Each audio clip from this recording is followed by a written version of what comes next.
On va faire la troisième partie de la première exercice sur la fiche 2. Ok. Donc, ce que je vais montrer, c'est que l'application qui prend le point S dans le domaine de paramétrisation de la courbe et retourne la courbe dans ce point est constante U égale à 1 sur R, c'est-à-dire que j'ai T' de S égale N de S sur R. Donc, il implique que l'image de alpha est inclus dans un cercle de rayon R. Ok, donc je vais faire dans ce sens-là, le sens direct, que si la courbe est constante, alors je suis inclus dans un cercle. Donc l'idée c'est que je vais prendre un point ici, alpha de S, je suis en train d'aller dans la direction T de S, et ici j'ai la normale N de S, et ce que je suis en train de me dire c'est que si alpha S est inclus dans un cercle, le centre de ce cercle est nécessairement le point P de S d'un cercle de rayon R donné par alpha S plus R fois N de S. Donc je vais considérer le point alpha de S plus R N de S, puisque ça c'est le point qui pourrait potentiellement être le centre d'un cercle de rayon R contenant le point alpha S et qui admet comme tangent T de S au point alpha S. Ok, donc mon but, donc si il existe un tel cercle, le centre est nécessairement ça, ce que je vais faire, c'est que je vais montrer que PS est constante. Montrer que PS est constante. On fait de la géométrie différentielle, on va dériver. Donc, P' de S est égal à alpha' de S plus R N' de S. Donc ça, par définition, c'est T' de S plus R N' de S. Ok. N est de norme constante. Donc, je sais que N' de S est orthogonal à N de S. Et puisque je suis dans R2, ça veut dire que il existe N' de S est égal à C T de S, avec ici C qui va être le produit scalaire de N' de S et T de S. Donc c'est ça que j'aimerais bien calculer. Ok. Je sais que le produit scalaire entre NS et TS est égal à 0 en tout point S, donc en particulier c'est constant, donc je peux le dériver, j'obtiens 0. Donc N' de S TS plus N de S T' de S est égal à 0. Donc ça veut dire C, lui, est égal à moins 1 sur R par hypothèse.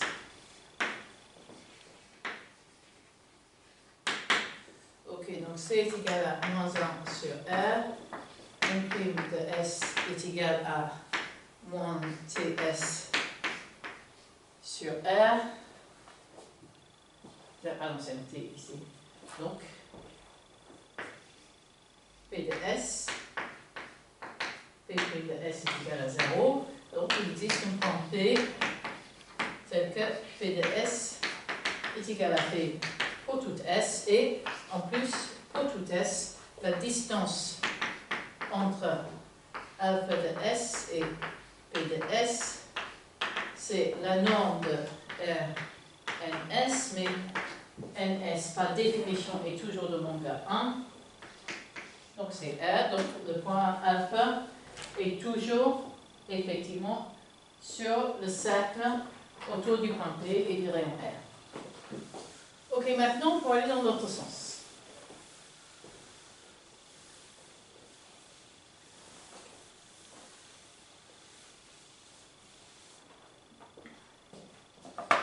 Ok, à montrer que donc j'ai alpha l'image de alpha inclus dans C. Pour simplifier les calculs, je vais normaliser et translater de sorte que C soit de centre 0 et de rayon 1. Ok? Un cercle.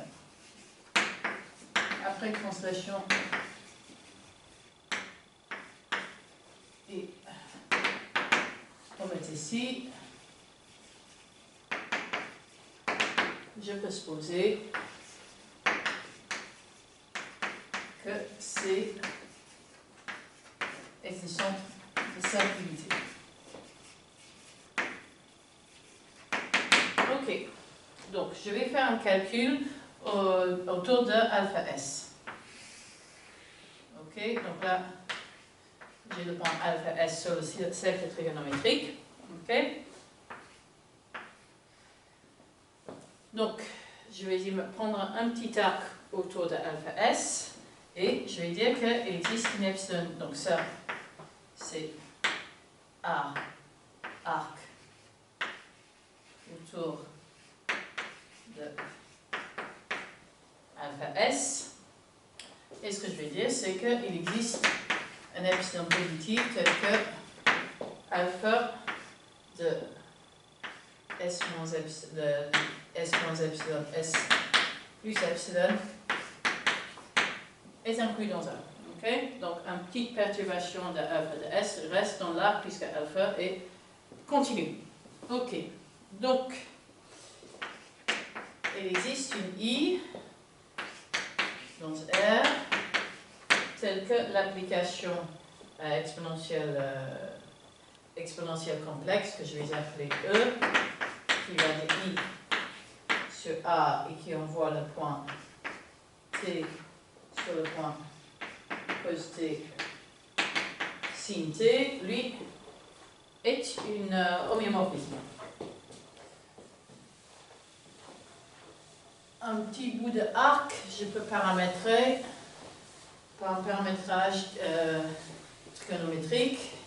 Et sur ce que j'ai gagné en regardant un petit arc plutôt qu'un cercle, c'est que cette paramétrisation trigonométrique sur le petit arc devient un homéomorphisme.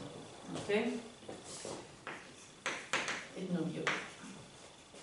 Et puisque c'est nomio, ça veut dire qu'il existe une fonction f qui va de s moins epsilon s plus epsilon sur i, tel que pour toute S', donc S moins epsilon, S plus epsilon, j'ai que alpha de S' et cos f de t sin f de t. Et maintenant, je vais utiliser cette paramétrisation par f de S' sin f de S'. Je vais utiliser cette paramétrisation pour calculer la courbure en S, qui est légitime, puisque la courbure, c'est quelque chose de local. Je peux le calculer en sachant juste ce qui se passe dans une petite région autour du point S. Ok, donc du coup, ce que je sais, c'est que le nombre de alpha prime S' est égal à 1, ce qui est f' de S' cos f S', moins sinus fS', cos f S', ok. Donc ça c'est la norme de cette quantité-là. Ceci, on reconnaît, c'est toujours dans le centre trigonométrique, c'est toujours de norme 1, c'est-à-dire que la valeur absolue de f' de S' est constante égale à 1, donc f est nécessairement de la forme S' s'envoie sur S' plus une constante. Ok. Donc, alpha est localement de la forme S' s'envoie sur cos de S plus C sinus S' plus C, pardon. Et ça me donne bien, après calcul, que la courbure de S est 1 chaque.